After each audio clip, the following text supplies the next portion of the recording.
1 kg ಸಕ್ಕರೆಗೆ 3/4 kg ಕಡಲೆ, 3/4 kg ಕಡಲೆನ mixie ಮಾಡ್ಕೋಬೇಕು.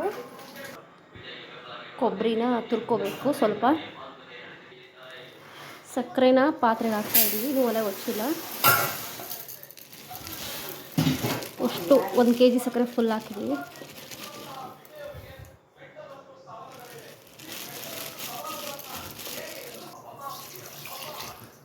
ಒಂದು ಲೋಟ ಟೀ ಕುಡಿಯೋ ಲೋಟ ಅಲ್ಲ, ಒಂದು ಗ್ಲಾಸಷ್ಟು ನೀರು, ಭವಾನಿ ಲೋಟದಷ್ಟು ನೀರು ಹಾಕಿದ್ದೀವಿ. ಈಗ ಒಲೆ ಹೊಚ್ಚಿದ್ದೀವಿ. ಪಾನಕ ಉಂಡೆ ಕಟ್ಟೋವಷ್ಟು ಬರಬೇಕು. ಸ್ವಲ್ಪ ಗಟ್ಟಿ, ಒಂದೆಳೆಗಿಂತ ಸ್ವಲ್ಪ ಗಟ್ಟಿ ಪಾನಕ ಬರಬೇಕು. ಕಡಲೆ ಮಿಕ್ಸಿ ಮಾಡಿಕೊಂಡು ಇದಕ್ಕೆ 1 ಸ್ಪೂನಷ್ಟು ಏಲಕ್ಕಿ ಲವಂಗ ಪುಡಿ ಹಾಕಬೇಕು. ಈ ಪಾನಕ ರೆಡಿ ಆಗ್ತಾ ಇದೆ.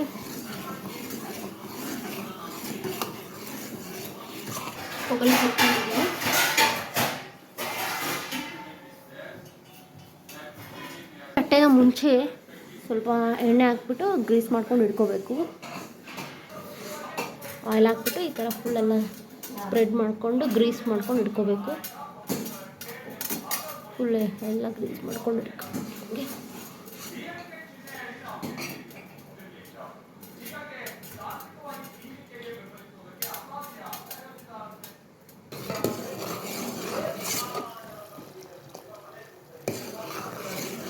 ಇವಾಗ ಪಾನಕ ರೆಡಿ ಆಗಿದೆ. ಇದಕ್ಕೆ ಸ್ವಲ್ಪ ಎಣ್ಣೆ ಹಾಕ್ತಿವಿ, ಯಾಕಂದರೆ ಅದು ಸ್ವೀಟ್ ಸ್ವಲ್ಪ ಶೈನಿ ಬರ್ತದೆ, ಟೇಸ್ಟ್ ಚೆನ್ನಾಗಿರುತ್ತೆ ಅಂತ. ಇವಾಗ ಮಿಕ್ಸಿ ಮಾಡ್ಕೊಂಡು ಇಟ್ಕೊಂಡಿರೋ ಹಿಟ್ಟನ್ನು ಹಾಕ್ತಾ ಇದ್ದೀವಿ.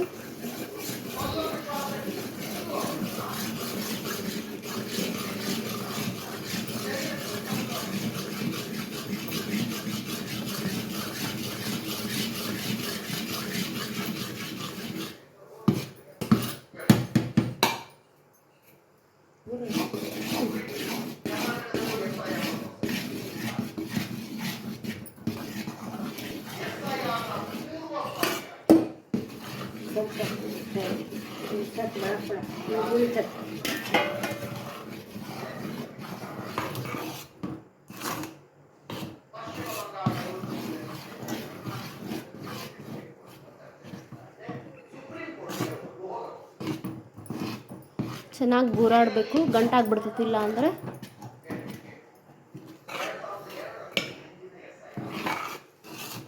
ಆಲ್ಮೋಸ್ಟ್ ರೆಡಿ ಆಗ್ತಾಯಿದೆ ಸ್ವೀಟು.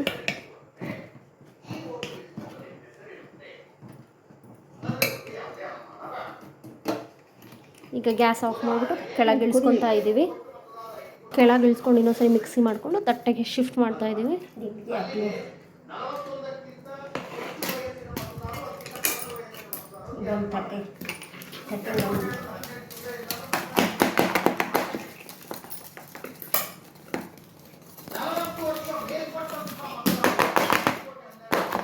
ಟ್ಯಾಪ್ ಮಾಡ್ತಿದ್ರೆ ಕ್ಲೀನಾಗಿ ಆಗುತ್ತೆ,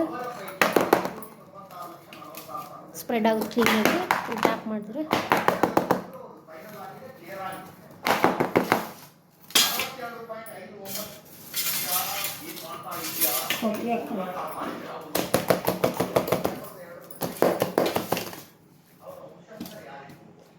ಇವಾಗ ಮೇಲೆ ಕೊಬ್ಬರಿನ ಹಾಕ್ಬಿಟ್ಟು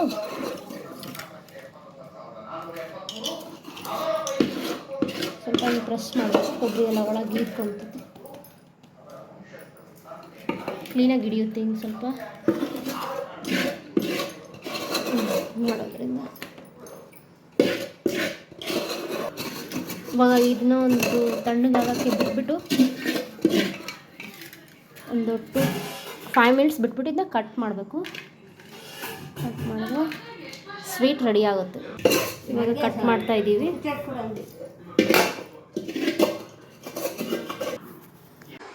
ನೋಡಿ, ನಾನು ಈ ಥರ ಕಟ್ ಮಾಡಿದೆ. ನೋಡಿ, ಕೊಬ್ಬರಿ ಚಿನ್ನಿ ಸ್ವೀಟ್ ರೆಡಿಯಾಗಿದೆ. ಎಷ್ಟು ಚೆನ್ನಾಗಿ ಬಂದಿದೆ, ಕಲರ್ಫುಲ್ಲಾಗಿ ಸ್ಮೂತಾಗಿ ಬಂದಿದೆ. ನಾನಿಲ್ಲಿ ಸ್ಮಾಲ್ ಪೀಸಾಗಿ ಕಟ್ ಮಾಡ್ಕೊಂಡಿದ್ದೀನಿ. ನೋಡಿ, ಇದೇ ರೀತಿ ನಮ್ಮ ವಿಡಿಯೋಗಳಿಗಾಗಿ ನಮ್ಮ ಋತು ರುಚಿ ಚಾನಲ್ನ ಸಬ್ಸ್ಕ್ರೈಬ್ ಮಾಡಿ.